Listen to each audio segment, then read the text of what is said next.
BCS গাণিতিক যুক্তি। প্রশ্ন ৩।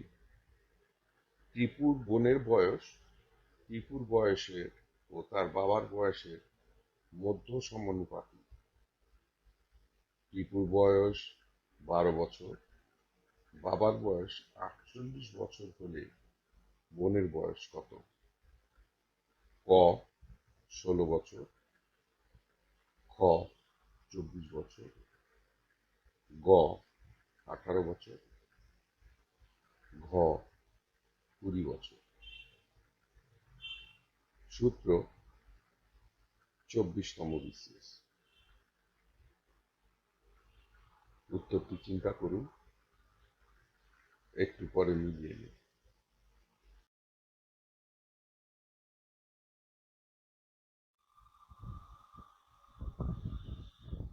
সঠিক উত্তর খ ২৪ বছর।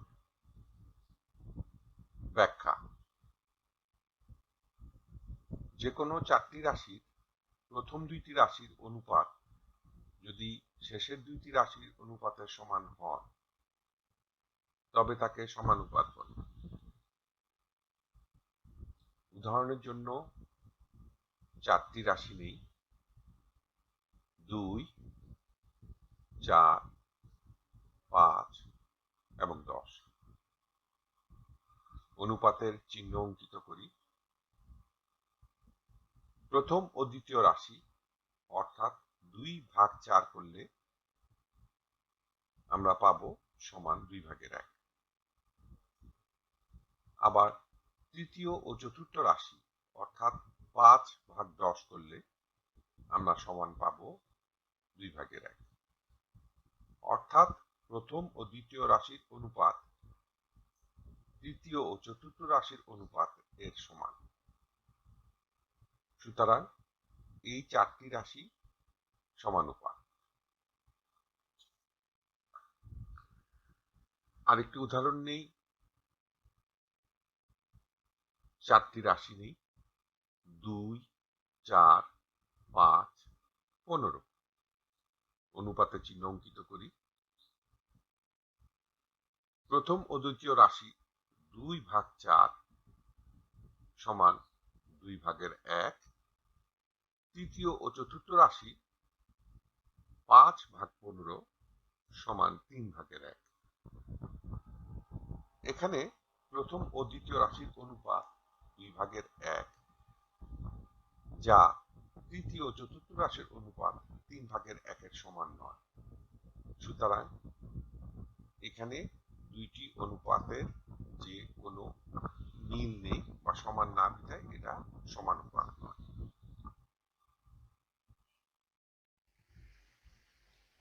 সমানুপাতের বৈশিষ্ট্য। প্রথম উদাহরণটি নেই, যা সমানুপাত। সমানুপাতের বৈশিষ্ট্য হচ্ছে দ্বিতীয় রাশি গুণ তৃতীয় রাশি সমান প্রথম রাশি গুণ চতুর্থ রাশি।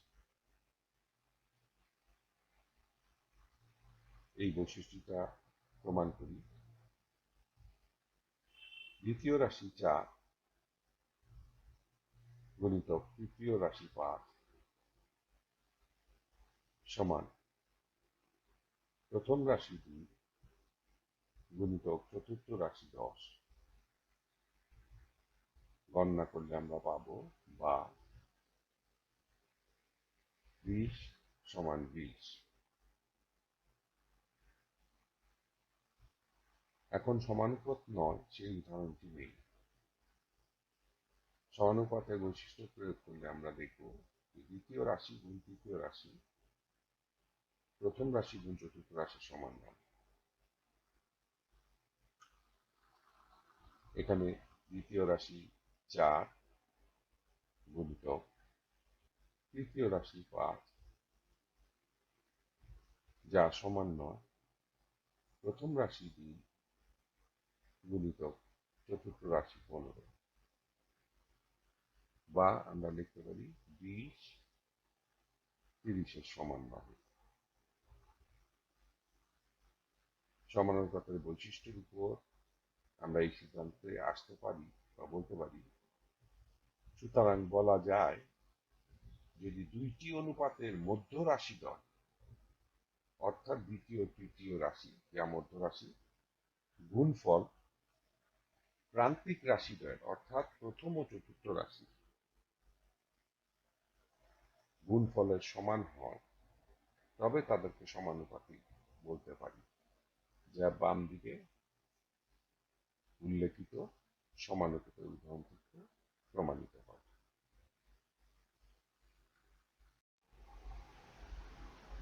পরীক্ষায় আসা সমানুপাতের দুইটি উদাহরণ দেখব। উদাহরণ 1, 3, 4 ও 9 সমানুপাতিক কত?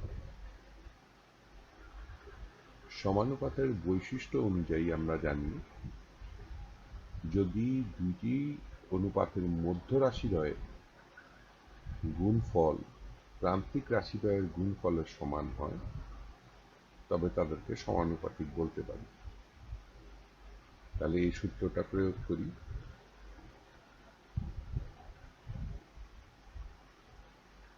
উদাহরণের 4টি রাশি আগে লিখি। 3, 4 সমান হতে হবে 9। চতুর্থ রাশিটা মনে করি ক। অনুপাতের চিহ্ন অঙ্কিত করি। সমানুপাতের বৈশিষ্ট্য লিখি। দ্বিতীয় গুণ তৃতীয় রাশি সমান প্রথম গুণ চতুর্থ রাশি, অর্থাৎ দ্বিতীয় রাশি 4 গুণিতক তৃতীয় রাশি 9 সমান প্রথম রাশি 3 গুণিতক চতুর্থ রাশি ক, বা 36 সমান 3 ক, বা ক সমান 36 ঘাত 3 সমান 12, অর্থাৎ ক এর মান হবে 12। সেক্ষেত্রে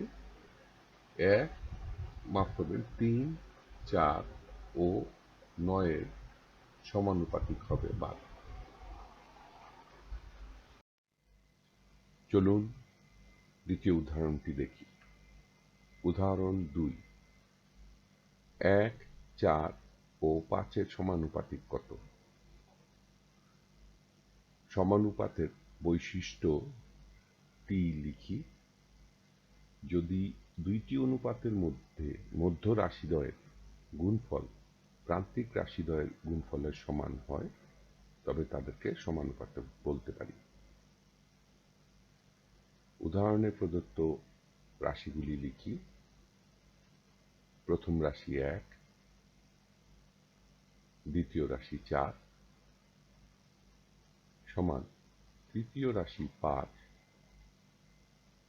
মনে করি চতুর্থ রাশি ক। সমানুপাতের চিহ্ন অঙ্কিত করি। সমানুপাতের বৈশিষ্ট্যের সূত্রটি লিখি। দ্বিতীয় গুণ তৃতীয় সমান প্রথম গুণ চতুর্থ, অর্থাৎ দ্বিতীয় রাশি 4 গুণ তৃতীয় রাশি 5 সমান প্রথম রাশি 1 গুণ চতুর্থ রাশি ক। গুণটি সম্পন্ন করলে আমরা পাব বা 20 সমান ক, অতএব ক সমান 20, অর্থাৎ আমরা বলতে পারি 1, 4 ও 5 এর সমানুপাত হবে 20। এখন আমরা জানব ক্রমিক সমানুপাত কি। একটি উদাহরণ নিই, যেখানে প্রথম রাশির মান 2, দ্বিতীয় রাশির মান 4, তৃতীয় রাশির মান 4 এবং চতুর্থ রাশির মান 8। প্রথম ও দ্বিতীয় রাশির অনুপাত বের করি। 2/4 সমান 2/1, তৃতীয় ও চতুর্থ রাশির অনুপাত বের করি 4/8 সমান 2/1। অর্থাৎ প্রথম ও দ্বিতীয় রাশির অনুপাত এবং তৃতীয় ও চতুর্থ রাশির অনুপাত সমান, অর্থাৎ এই চারটি রাশি সমানুপাতিক। কিন্তু লক্ষ্য করলে দেখা যাচ্ছে যে মধ্যবর্তী রাশিদ্বয় দ্বিতীয় এবং তৃতীয় রাশির মান সমান। তাই আমরা বলতে পারি যদি দুইটি সমানুপাতের মধ্য রাশিদ্বয়ের মান অর্থাৎ দ্বিতীয় তৃতীয় রাশির মান সমান হয় তবে তাদেরকে ক্রমিক সমানুপাত বা ক্রমিক সমানুপাতিক বলতে হয়। মধ্য সমানুপাতি কি তা আমরা বোঝার চেষ্টা করব। এখন প্রথমে একটি সমস্যার সমাধান করলে এটা পরিষ্কার হয়ে যাবে। এখানে দেওয়া আছে প্রথম রাশি 2, দ্বিতীয় রাশি ক, তৃতীয় রাশি ক এবং চতুর্থ রাশি 8। আমাদেরকে বের করতে হবে ক এর মান কত। সমানুপাতের সূত্রটি লিখি, বৈশিষ্ট্য সূত্র। দ্বিতীয় গুণ তৃতীয় রাশি সমান প্রথম গুণ চতুর্থ রাশি। সে অনুসারে যদি আমরা সাজাই তাহলে আমরা পাব দ্বিতীয় রাশি ক গুণিতক তৃতীয় রাশি ক সমান প্রথম রাশি 2 গুণিতক চতুর্থ রাশি 8। গুণ সম্পন্ন করলে আমরা পাব বা ক এর বর্গ সমান 16, বা উভয় দিক বর্গমূল করলে পাব ক সমান 16 এর বর্গমূল, অর্থাৎ ক সমান 4। অর্থাৎ মধ্যবর্তী রাশি দ্বিতীয় এবং তৃতীয় রাশির মান হবে 4। সুতরাং মধ্য সমানুপাতের সূত্রটি হচ্ছে ক্রমিক সমানুপাতেরই প্রান্তিক রাশিদ্বয়ের গুণফল অর্থাৎ প্রথম ও চতুর্থ রাশির গুণফল এর বর্গমূল হচ্ছে মধ্য রাশিদ্বয়ের অর্থাৎ দ্বিতীয় তৃতীয় রাশির মান। আর এটাকেই মধ্য সমানুপাতি ও বলা হয়ে থাকে। আমাদের যে প্রশ্নটি ছিল তা মূলত মধ্য সমানুপাতির। প্রশ্নটি আবার লিখি। টিপুর বোনের বয়স টিপুর বয়সের ও তার বাবার বয়সের মধ্য সমানুপাতিক। টিপুর বয়স 12 বছর, বাবার বয়স 48 বছর হলে বোনের বয়স কত? মনে করি টিপুর বোনের বয়স সমান কম। এখন রাশিগুলি সাজানোর চেষ্টা করি। প্রথম রাশি 12, যা টিপুর বয়স। দ্বিতীয় রাশি হবে ক, তৃতীয় রাশিটিও হবে ক, যেহেতু মধ্য সমানুপাতিক। চতুর্থ রাশি 48, যা বাবার বয়স। সমানুপাতের বৈশিষ্ট্যের সূত্রটি লিখি।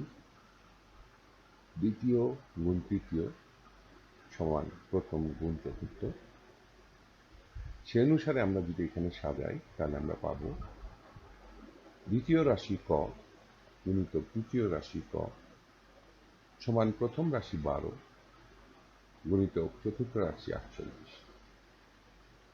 বা ক এর বর্গ সমান 576, বা ক সমান 576 এর বর্গমূল, অর্থাৎ ক সমান 24।